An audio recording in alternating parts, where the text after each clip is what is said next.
이번 58번째 편은 거시적 양자 현상인 초전도와 초유동에 대하여 설명하겠습니다. 20세기 초 극저온 실험에서 금속에서 전기 저항이 사라지는 초전도 현상이 수은에서 처음 발견되었고, 그 후 자기장을 통과시키지 않는 초전도체의 마이스너 효과가 발견됩니다.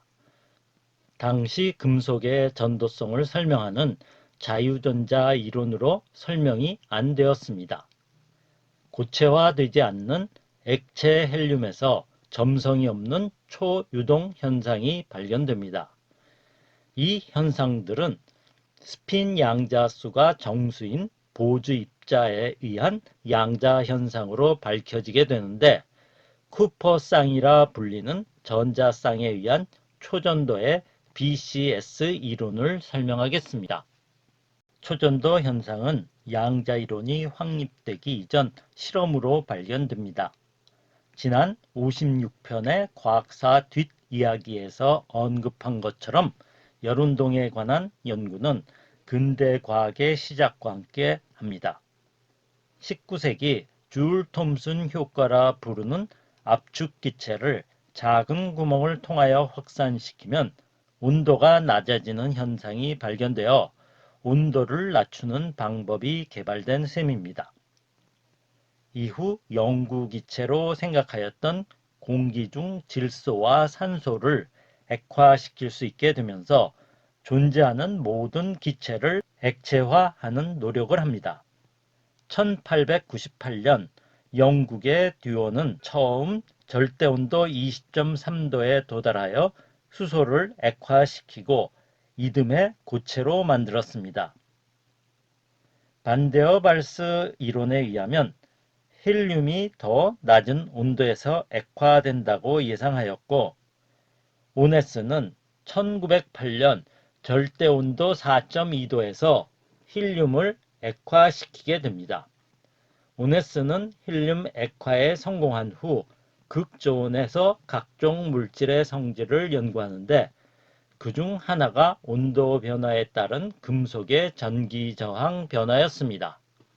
금속의 전기 전도도는 일찍이 실험적으로 잘 알려진 현상이지만, 이를 설명하는 이론은 1900년 드루드가 제안하였습니다. 이 이론은 금속 내의 자유전자가 이상기체의 원자처럼 자유롭게 이동하고 전압이 걸리면 한 방향으로 움직여 전도 현상이 생긴다는 것입니다. 그러나 금속 내에 전자가 완전히 자유스럽게 이동하는 것이 아니라 장애물들이 있어 충돌을 하면서 전기 저항이 생긴다는 것입니다. 금속의 전기 전도는 전자가 장애물에 의하여 충돌하면서 무작위 운동과 더불어 한 방향으로 움직이는데, 충돌에서 다음번 충돌까지의 평균 거리를 평균 자유 경로라 하고, 저항은 이 값에 반비례하게 됩니다. 온도가 낮아지면 저항이 감소하는데, 장애물의 운동이 감소하면서 충돌이 줄어들어 자유 경로가 길어져 저항이 감소하는 것으로 설명할 수 있었습니다. 당시 원자의 구조가 밝혀지기 시작한 상태였는데, 극저온에서 전기 저항의 변화에 대하여 크게 두 가지 이론이 제안되었습니다.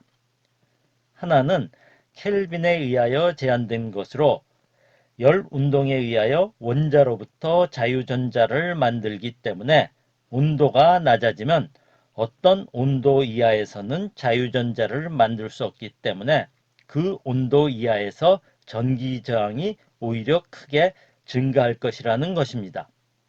다른 하나는 드루드가 주장한 이론으로, 전자운동은 온도에 의존하지 않고 절대 영도까지 자유롭게 움직이기 때문에 온도가 감소하면 절대 영도까지 전기 저항이 계속 감소한다는 것입니다.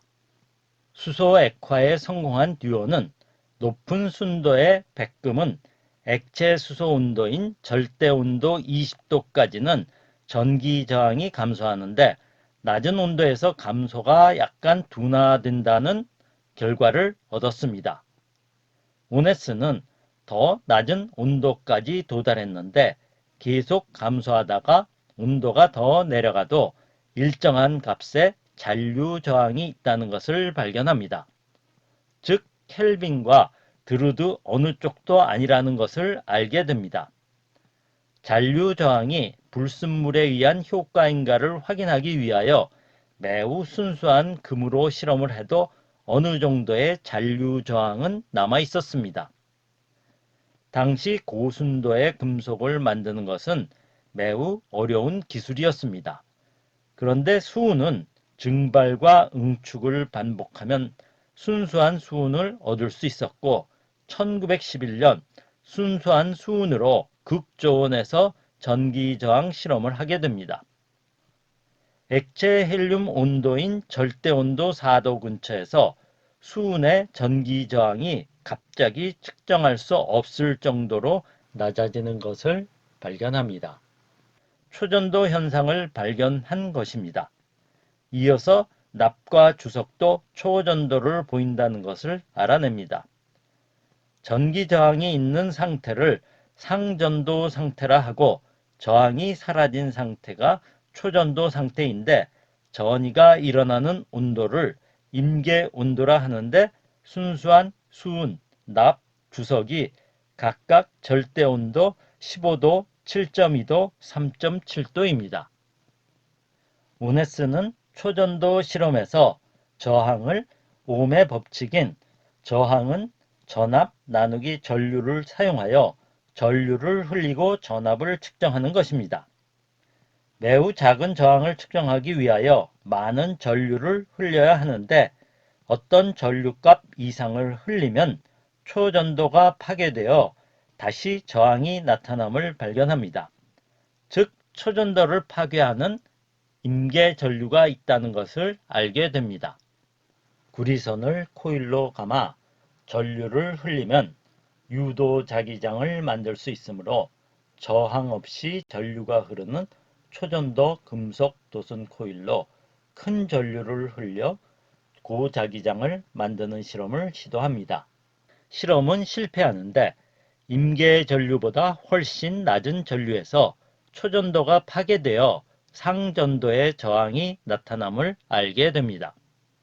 이 실험으로 임계 전류 이외에 초전도가 파괴되는 임계 자기장이 있다는 것을 알게 됩니다. 계속된 연구에서 낮은 온도에서 온도를 높이면 임계 자기장은 변화가 거의 없다가 임계 온도에 접근하면서 급격하게 감소한다는 것을 발견하는데 초전도체의 종류에 상관없이 같은 현상을 보인다는 것을 알게 됩니다. 그 후 실습비는 전류를 흘리면 초전도 도선 주위에 자기장이 생기는데 도선의 표면에서의 자기장이 임계 자기장과 같아질 때의 전류가 임계 전류라는 것을 지적합니다. 이를 실습비의 법칙이라 하는데 임계 전류와 임계 자기장은 같은 의미라는 것입니다. 이것은 초전도의 중요한 응용인 고자기장을 만드는 데 걸림돌이 된 것으로 1950년대가 되어서 문제가 해결되어 최근 MRI 등의 초전도 자석을 이용한 장비들이 개발되었습니다. 도체 막대 단면에 수직 방향으로 자기장을 처음 가하면 막대 단면과 같은 면에 회전하는 소용돌이 전류가 유도됩니다. 이 전류는 가해진 자기장의 방향과 반대 방향의 자기장을 만들게 되어 자기장의 침입을 막게 되는데 가해지는 자기장이 일정한 값의 정자기장에 이르면 기전력이 0이 되고 저항에 의하여 소용돌이 전류가 감쇄하면서 정자기장은 막대를 관통하게 됩니다. 그러나 초전도체 막대의 경우는 정자기장이 되더라도 저항이 없기 때문에 소용돌이 전류는 감쇄되지 않고 계속 존재하기에 자기장이 통과하지 못하게 됩니다. 1933년 독일의 마이스너는 고순도의 주석과 납의 단결정으로 가늘고 긴 막대 모양의 시료로 초전도 상태까지 냉각하여 균일한 자기장을 가했을 때 시료 주위의 자기장 분포를 측정하여 초전도 상태에서 시료 내부의 자기장이 0이라는 것을 발견합니다. 그런데 놀랄 일은 임계온도 이상의 온도에서 자기장을 가해 상자기장을 유지한 채 임계온도 이하로 내려도 자기장이 0이 된다는 것입니다. 이 경우는 소용돌이 전류는 이미 없어진 상태인데도 막대 내 자기장이 0이라는 것입니다. 이를 현재 마이스너 효과라 부르고 자기부상 열차의 기본 원리입니다.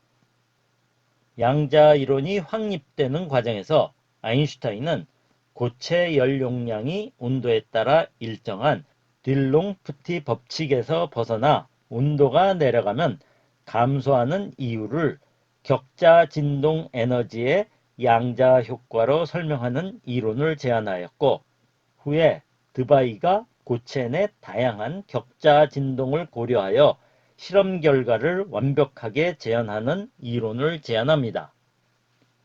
페르미는 에너지 준위가 연속적인 에너지띠에 전자가 차지하는 가장 높은 페르미 준위라 불리는 에너지를 뛰어넘는 전자가 드루드 모형의 자유전자가 된다는 것을 제안합니다.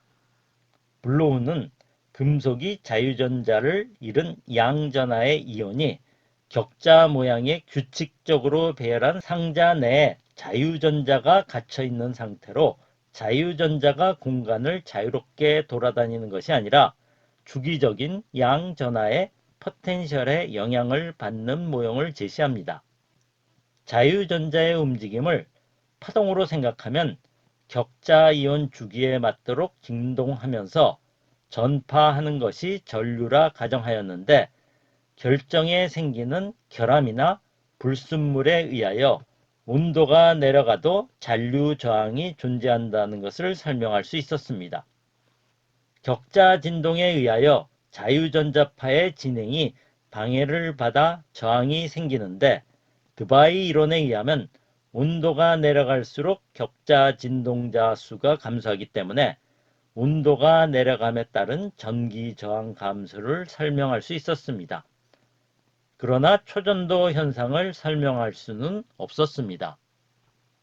화학결합과 분산력 상호작용을 밝힌 런던은 초전도 실험을 하던 동생과 함께 마이스너 효과를 설명하기 위한 런던 방정식을 유도합니다. 완벽한 설명은 아니었지만 초전도체 내에서 질서 있는 운동이 초전도 현상을 나타낸다는 주장을 합니다. 긴스부르크와 란다우는 초전도나 초유동은 위상이 일치하는 거시적인 파동 상태의 초전자파가 만들어지는 현상이라는 GL 질서 파라미터 방정식을 유도하는데, 이들이 유지하는 결맞음 길이를 예측하고 임계자기장과의 관계를 보여줍니다. 상전도보다 낮은 에너지인 초전도 상태는 보다 낮은 에너지를 갖기 위해서 전자 간 상호작용을 생각할 수밖에 없었습니다. 같은 전하의 전자가 서로 끄는 작용은 프레리히에 의하여 제한됩니다. 양이온의 격자 진동은 순간적으로 복잡한 포텐셜을 만드는데, 온도가 낮아지면 약한 진동에 의해 전자가 끌려 들어가는 보다 단순한 포텐셜 구멍이 만들어지면서 전자 간 상호작용이 만들어질 수 있다는 것입니다. 격자 진동의 파동을 입자로 생각하여 포논이라 하는데, 전자들이 포논을 주고받으면서 상호작용을 하게 됩니다. 바디는 1947년 벨 연구소에서 트랜지스터 발명의 업적을 이룬 후 1951년 일리노이대 어바나 샴페인으로 옮겨 기초 연구를 하고 있었습니다. 바디는 프레리히의 이론에 관심을 갖게 됩니다. 런던은 전자가 운동량이 0인 상태로 응축하는 메커니즘을 알면 초전도를 설명할 수 있음을 제안하였습니다. 파울리 원리에 의하여 페르미 입자라 불리는 전자와 같은 반정수 스핀의 입자들은 하나의 개 내에 동일한 상태의 입자를 갖지 못합니다. 그러나 보주 입자라는 입자 스핀이 정수인 입자는 동일한 여러 상태가 가능하여 응축할 수 있습니다. 전자가 두 개 합해지면서 쌍이 되면 스핀이 정수가 되어 보주 입자가 되면서 여러 전자쌍이 한 값의 운동량 준위로 응축이 가능합니다. 바딘과 같이 연구하였던 쿠퍼는 전자가 쌍을 이루면서 응축되는 메커니즘을 제안하게 됩니다. 금속 내의 전자는 절대 영도 근처에서는 페르미 준위까지 채우게 됩니다. 그런데 페르미 준위 바로 바깥에 한 쌍의 전자가 존재하면 이 두 전자는 값은 같지만 방향이 완전히 반대의 운동량을 가지게 되고 에너지는 서로 독립적일 때보다 낮아진다고 가정합니다. 즉, 두 원자가 결합하여 분자가 되면서 안정화 에너지를 얻는 것과 유사한 것입니다. 이를 쿠퍼 쌍이라 부르는데 만들어지는 과정의 설명은 조금 복잡합니다. 이 쿠퍼 쌍의 크기는 10나노미터 정도가 되는데 이는 GL 질서 파라미터 방정식의 결맞음 길이와 거의 유사합니다. 추정된 쿠퍼 쌍의 결합 에너지 이상이 되면 쿠퍼 쌍이 깨지면서 상전도 상태가 되는데 결합 에너지를 깨는 온도를 계산하면 초전도 임계 온도와 일치함을 보입니다. 쿠퍼 쌍은 운동량이 0이고 대칭성을 띠고 있으므로 자기장에 대하여 영향을 받지 않기 때문에 마이스너 효과도 설명할 수 있습니다. 바딘과 쿠퍼 그리고 바딘의 학생 슈리퍼는 세 학자의 첫 알파벳을 딴 BCS 이론으로 1972년 노벨 물리학상을 수상하는데 바딘은 두 번째 수상입니다. 초유동은 점성이 0인 상태의 유체를 의미합니다. 따라서 운동 에너지를 전혀 잃지 않고 흐르게 됩니다. 헬륨은 고체 상태가 존재하지 않는 유일한 원소인데 초유동은 헬륨의 두 종류 동위원소 4헬륨과 3헬륨에서 발견되었습니다. 4헬륨의 초유동은 1937년 카피차에 의하여 절대온도 2.17도에서 발견됩니다. 이 전위를 람다 전이라고 합니다.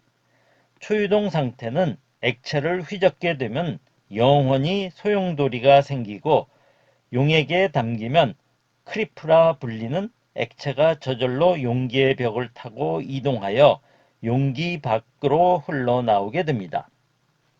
4힐륨은 보조 입자로 초유동 현상은 런던 방정식과 GL 이론과 함께 보즈-아인슈타인 응축 BEC와 관련하여 설명할 수 있습니다. 1970년대 초 3힐륨도 더 낮은 온도에서 초유동 현상이 발견됩니다. 페르미 입자인 3힐륨의 초유동성은 초전도의 전자 쿠퍼 쌍이 만들어지는 메커니즘과 유사하게 쌍을 이루어 보주 입자처럼 행동하여 초유동 현상이 일어남을 설명합니다. 3힐륨의 초유동 연구 역시 1976년 노벨 물리학상을 수상합니다. BC는 물리학에서 중요한 연구 주제였고 1990년대 성공합니다. 2000년대 BC 상태는 초유동을 보인다는 것을 증명합니다. 초유체는 보주 입자에 의하여 보여주는 성질로서 BC라 할 수 있습니다. 그러나 모든 BC 상태가 초유체라 할 수는 없습니다. 1980년대 말 금속의 초전도와 완전히 다른 구조의 부도체 금속 산화물의 초전도 현상이 발견됩니다. 이 초전도 현상은 BCS 이론의 임계 온도의 한계를 훨씬 뛰어넘는 높은 온도에서 초전도 전이가 일어납니다. 이러한 물질을 고온 초전도체라 하는데 액체 질소 이상 온도에서 초전도를 보이는 메커니즘은 아직 완전하게 밝혀지지 않고 있고 초전도 재료로 상용화에도 문제가 있습니다. 세상을 완전히 바꿀 수 있는 상온 초전도체의 개발을 위한 노력은 있지만 이루어질 수 있을지 그리고 언제 이루어질지는 미지수입니다. 이번 편을 요약하면 1911년 오네스는 순수한 금속 수은이 액체 헬륨 온도 근처에 도달하면 전기 저항이 사라지는 초전도 현상을 처음 발견하였고 그 후 자기장이 통과하지 않는 마이스너 효과를 발견합니다. 금속의 전도성을 설명하는 드루드 모형과 블로후 이론은 초전도 현상을 설명하지 못하였는데 전자가 쌍을 이루는 쿠퍼 쌍에 의한 BCS 이론으로 초전도 현상을 설명하게 됩니다. 초전도나 초유동은 입자의 스핀이 정수가 되는 보즈 입자에 의한 양자 현상이라는 것이 밝혀지지만 BCS 이론으로 설명하지 못하는 금속 산화물의 고온 초전도체가 합성되었습니다. 다음 강의는 이번 편으로 양자 이론의 응용을 설명하는 5부를 마치고 다음 편은 역사로 배우는 양자 이론의 마지막 편으로 전체를 요약하겠습니다.